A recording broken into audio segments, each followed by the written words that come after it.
isang nakakapangilabot na pangyayari ang nangyari sa Central at Eastern Visayas na kung saan caught on cam ang tila pagbagsak ng isang fireball na bulalakaw sa Eastern at Central part ng Visayas na talaga namang sobra itong pinag-uusapan hindi lamang sa Eastern and Central part ng Visayas kundi pati na rin sa social media at talaga namang nag-trending ito nang inulat ito ng GMA News.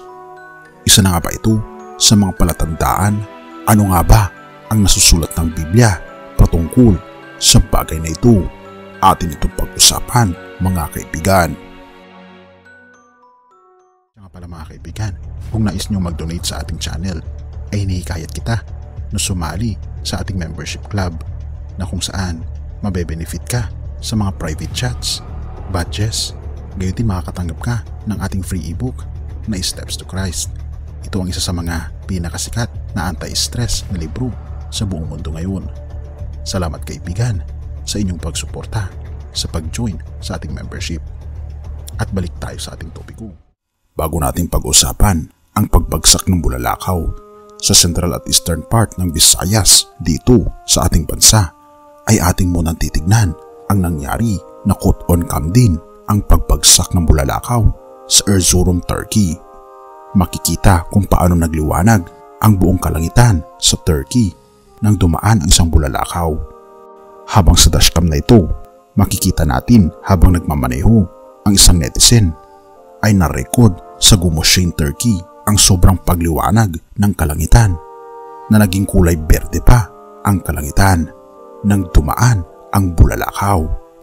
At hindi na rin ito bago sa ating bansa dahil nangyari lamang nung nakaraang linggo sa Calbayog, Samar ay nakuhanan pa ng mga netizens ang pagliwanag ng kalangitan nang may dumaan ng bulalakaw at namataan ito sa iba't ibang bayan ng Samar. Makikita rin sa video na ito habang sumasayaw sa TikTok ang dalawang dalagang ito ay biglang nagliwanag ang kanilang background dahil sa pagdaan ng isang bulalakaw. At ilang mga video pa ang na-record sa pagdaan ng bulalakaw sa Eastern at Central part ng Visayas.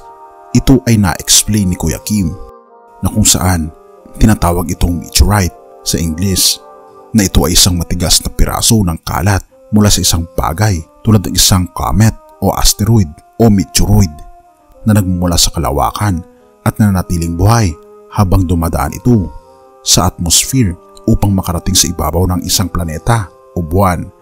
Kapag pumasok ang bagay sa atmosphere, iba't ibang salik tulad ng kasalubong, presyon at chemical na interaction sa mga gas na atmosphere ang nagiging dahilan upang ito ay mag-init at maglabas ng energy. Ito ay nagiging isang meteor at bumubuo ng isang fireball. Kilala rin bilang isang bituin na bumabagsak o naglalagablab na tinatawag ng mga astronomers bilang bolides na ito ang pinakamaliwanag na parte na pagdaan ng meteorites.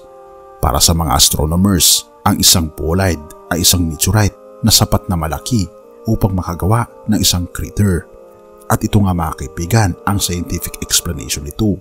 Ngunit ano nga ba ang binabanggit ng Biblia patungkol sa bagay na ito? Mateo 24 verse 29. Datapwat karakarakang pagkatapos ng kapighatian sa mga araw na iyon ay magdidilim ang araw at ang buwan ay hindi magbibigay ng kanyang liwanag at mga laglag ang mga bituin mula sa langit at magsisipangatal ang mga kapangyarihan sa mga langit.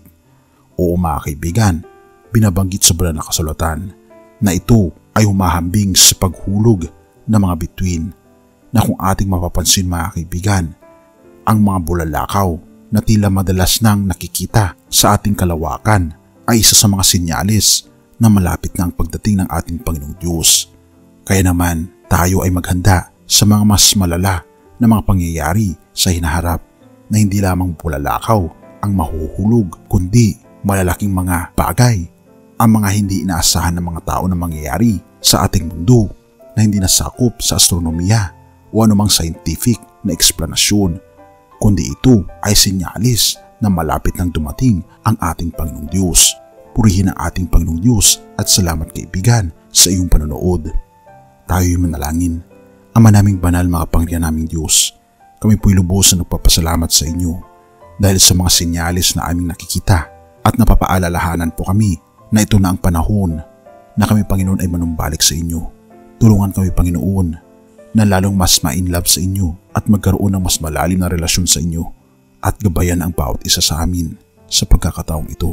Purihin ka, o aming Panginoong Diyos, at patawarin po kami sa lahat ng aming pagkukulang at pagkakasala, pagkat ito aming samot hiling sa matamis na pangalan ng aming Panginoong Hesus. Amen.